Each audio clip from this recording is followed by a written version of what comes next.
南方朋友吃北方烧烤是什么样的体验呢？哎，咱们的大菜王爷烤牛排，哇塞，全羊来喽！哎呦我去，这个应该就是烤全羊的天花板了。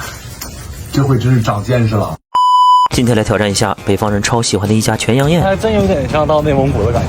第一步，我先吃它的前菜。你好，马家沟芹菜。来吧，这就是芹菜中的劳斯莱斯马家沟芹菜。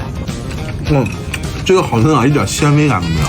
沙葱花枝片，沙葱是内蒙的特色是吧？对对对。因为内蒙比较干，就是这种沙葱比较好活。哦，内蒙古血肠来喽！是用血做的吗？是羊血羊肠。